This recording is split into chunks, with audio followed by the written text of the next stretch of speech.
ए बोल बच्चन.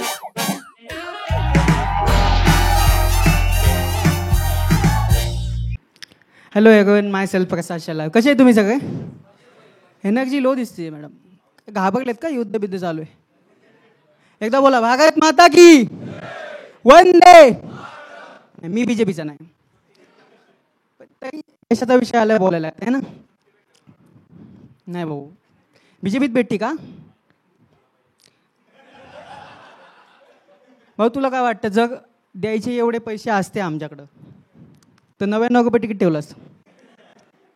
हॅलो अगन, मी ना, माझं नाव प्रसाद शेलार आहे आणि मी खूप मिडल क्लास. मिडल क्लास किती आहेत एकदा चेक द्या. भाई मी लई मिडल क्लास आहे, मी एकदम खालच्या लेवलचा मिडल क्लास आहे. एवढा मिडल क्लास आहे की कधी कधी मला वाटतं माझ्या आईला हुंड्यामध्ये शेंगदाण्याचा कूट भेटला होता काय. प्रत्येक भाजीत टाकते ही बाई, प्रत्येक भाजीत शेंगदाण्याचा कूट टाकते. त्या दिवशी तर बोलत होती चिकनच्या कशात टाकून बघू कसं होतंय. ते तर मी थांबवले, थांब असं नसतं. तर लई ऑब्सेशन आहे या बाईला शेंगदाण्याच्या कुट्यासोबत, खूप जास्त ऑब्सेशन आहे. एक मिनटं, हां दम लागलाय. तर लई घाण ऑब्सेशन आहे माझ्या आईला शेंगदाण्याच्या कुट्यासोबत. एकदा लहानपणी मी असं खेळता खेळता पडलो होतो, माझं डोकं फुटलं. आजूबाजूचे लोक मला घेऊन आले, मला बोलले ह्याला डॉक्टरकडे न्यायला लागेल. माझी आई काय बोलली असेल, 5 मिनटं थांबा लाईट जायला आधी कूट करून घेते. एवढी बेकार बाई. आणि माझी आई ना, एक तर माझी आई बीडची आहे. बीडची लोक किती साधी आहेत तुम्हाला माहिती आहे. खूप साधी आहे खूप साधी आहे माझी आई. माझी आई घरी रोज गोड बनवायची, कारण माझ्या आजीला डायबिटीस होता.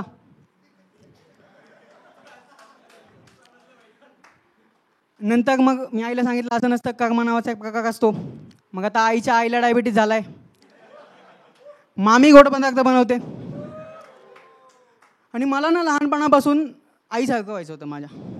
माझ्या आईला दुसऱ्याच्या मुलांना फटके मारायचे पैसे भेटायचे. ट्युशन टीचर होती ती. पण माझं नशीब एवढं गांडू आहे, मी मोठा झालो नियम बदलले. आता मुलांना हात लावता येत नाही. जेव्हा मी लहान होतो तेव्हा मुलीकडचे हुंडा द्यायचे. मी मोठा झालो, मुलींनी अॅलिमनी चालू केलं. लय बेकार नियम बदलले आहे ना. आणि फेमिनिझमचा पीक आला, असं नाही वाटत मॅडम तुम्हाला? आता फेमिनिझमचा एकदम पीक आला आहे. त्या दिवशी माझी मैत्रीण माझ्याशी भांडत होती, म्हणजे 7वीच्या पुस्तकात आदिमानवाचा जो फोटो आहे तिथं मुलीचा का नाही. मी बोललो हे बघ दिदी, तेव्हा वॅक्सिनचा शोध नव्हता लागला. बेसिक का नाही, बाकी काय नाही. आणि खरंच खूप बदलले भाई हे. आजकाल सगळे नियम बदललेत है ना. प्रथा बदलल्या सगळ्या. पहिले एंगेजमेंटला फक्त रिंग द्यायचे, आणि त्या रिंगसोबत फोन देतात, आमच्याकडे देतात माहिती असेल तुम्हाला. एंगेजमेंट ठरली की आयफोन द्यायला लागतोय, ते पण ते केकमध्ये टाकून देतात सेलिब्रेशनला है ना. तर माझ्या घरचे साधे, आम्ही अजून केकमध्ये अंडे टाकत नाही. फोन कसा टाकायचा भेंचोद. जास्तीत जास्त माझी आई म्हणे शेंगदाण्याचा कूट टाका. हे लय बेकार झाले भाई. आणि मुलींचं पण कोणाला तर काय समजत नाही. ते शेड्स भाई, कलरचे शेड्स किती असतात त्यांच्या कलर है ना. पहिले कसं सॉर्टेड होतं, मुलींना पिंक कलर आवडायचा, मुलांना कुठलाही कलर चालायचा. आता मुलींना इंद्रधनुष्य आवडतोय, मुलांना पिंक कलर पाहिजे.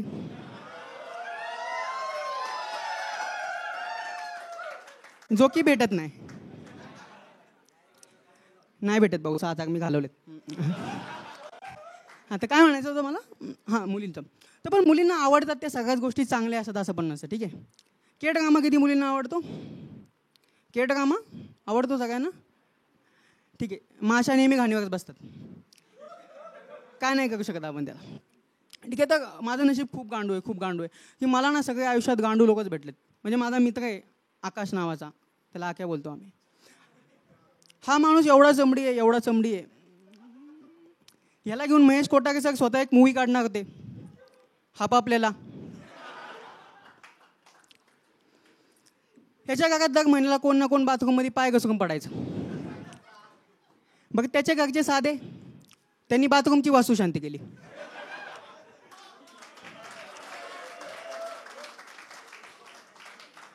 बाथरूमची वास्तुशांती केली, नंतर त्यांच्या घरच्यांना पण रिअलाईज झालं शांतीची गरज ह्याला जास्त आहे. मग त्यांनी त्यांचं लग्न ठरवलं. मग लग्न ठरवलं, त्याला आम्ही बोलवलं घरी जेवायला, माझ्या बापानी आणि आईनी, त्याला आणि त्याच्या होणाऱ्या बायकोला. आता माझा बाप पण थोडासा विचित्र आहे. त्यांना बोलवलं की कोणाला जेवायला वाढलं. आकेनी भाईनी मेथीची भाजी बाजूला काढली.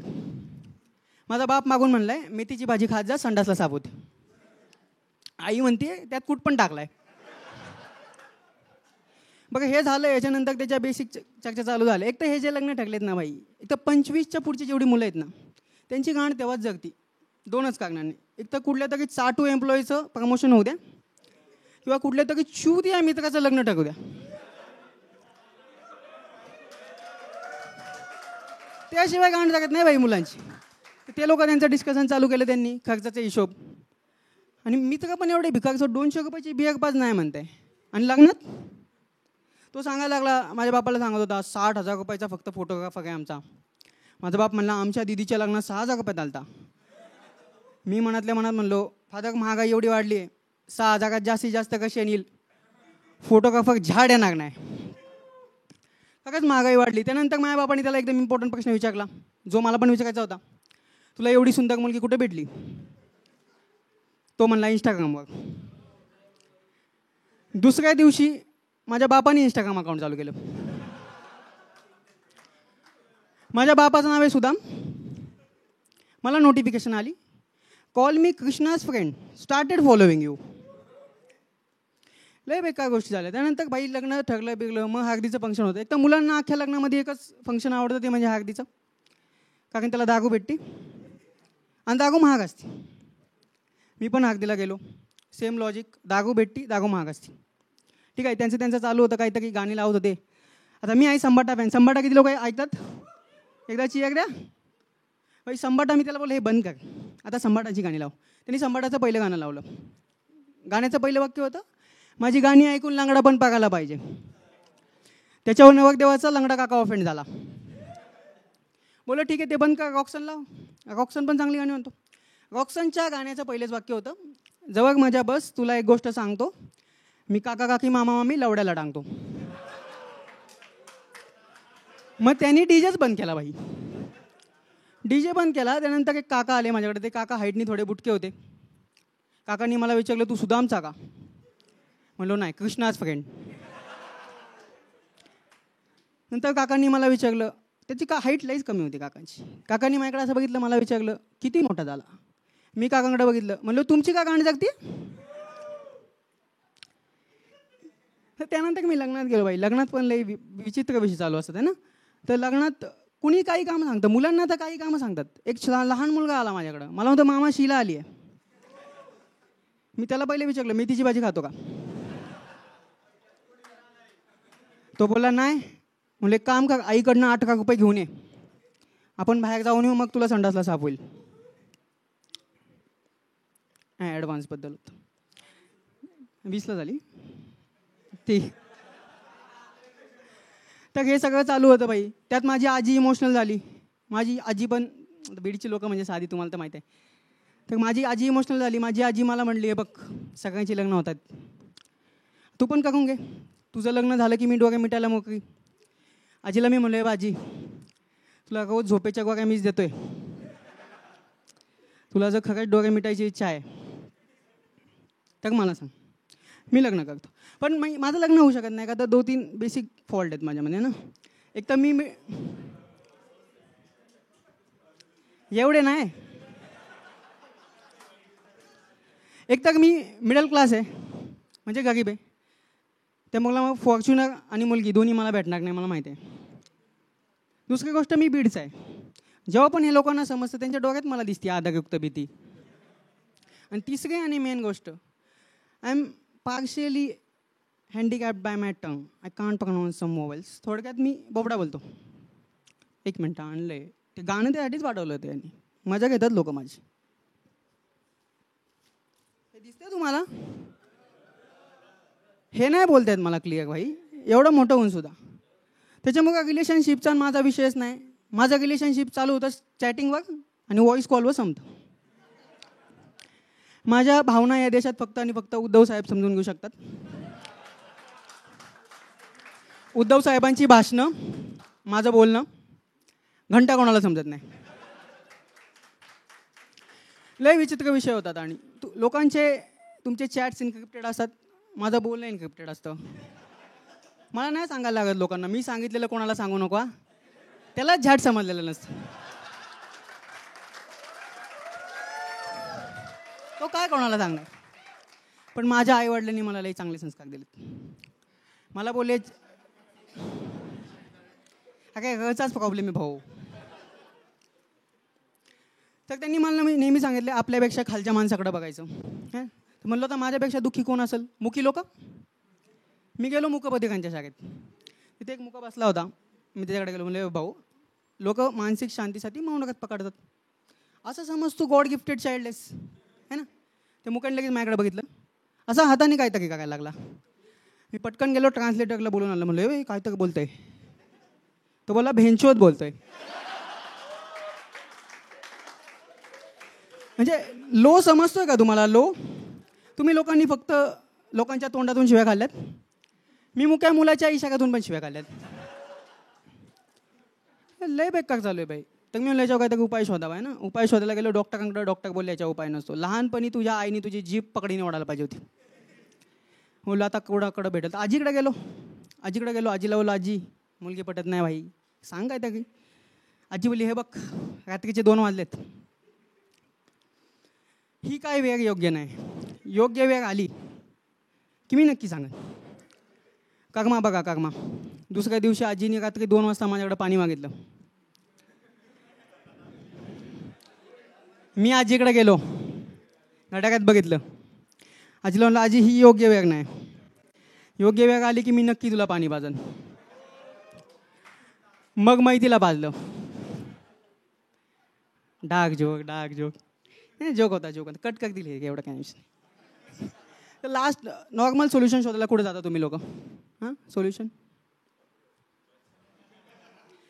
मुलं नाही डिपेंड करू शकत भाई मुलांना ह्याच्यावर. यूट्यूबवर जातात. मी यूट्यूबवर गेलो. यूट्यूबवर एका ताईंचा व्हिडिओ होता की बोबडेपणा कसा कमी करावा. मी बघितला तो. त्यांनी सांगितलं तुरटी असती पाणी साफ करायची तुरटी, ती आणायची, त्याचा कूट करायचा. शेंगदाण्याचा नाही, तुरटीचा. त्यात मध टाकायचं, ते जिभेला लावायचं, म्हणजे तुमची जीभ थोडीशी पातळ होते. तुम्ही स्पष्ट बोलता. आवाज लाईक ते सगळं ठीक आहे. पण तुरटी दुकानातून कशी आणायची?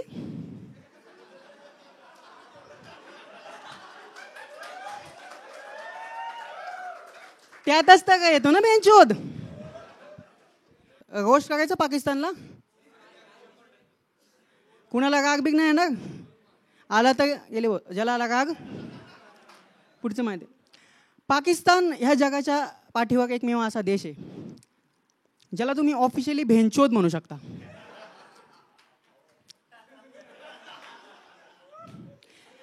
आणि त्याला राग पण येणार नाही. पाकिस्तान खरंच खूप भिकार चोट देश आहे.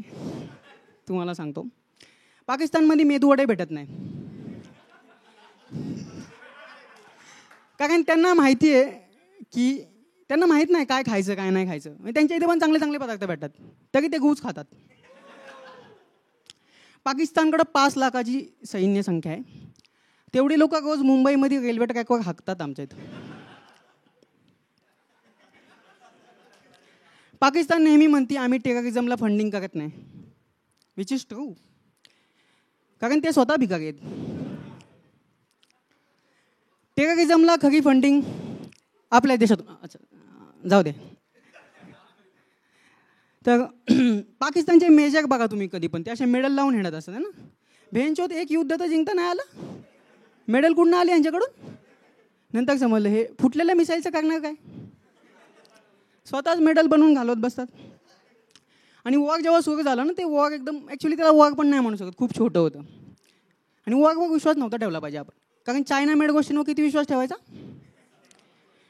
आणि तसे पण चायनाच्या लोकांचं कमी असतं है ना. बेकार. पाकिस्तान ते वॉर सुरू झालं ट्विटरवर कोणी असेल ॲक्टिव्ह तर माहिती झालं. तिकडचे लोक आधीच पोस्ट करत होते आम्ही वॉर जिंकलो. आय वॉज लाईक ते वॉर आहे. IMFकडं भीक मागायचं कॉम्पिटिशन नाही. Okay, so that is been my time guys. Thank you so much for having. Bol Bachchan.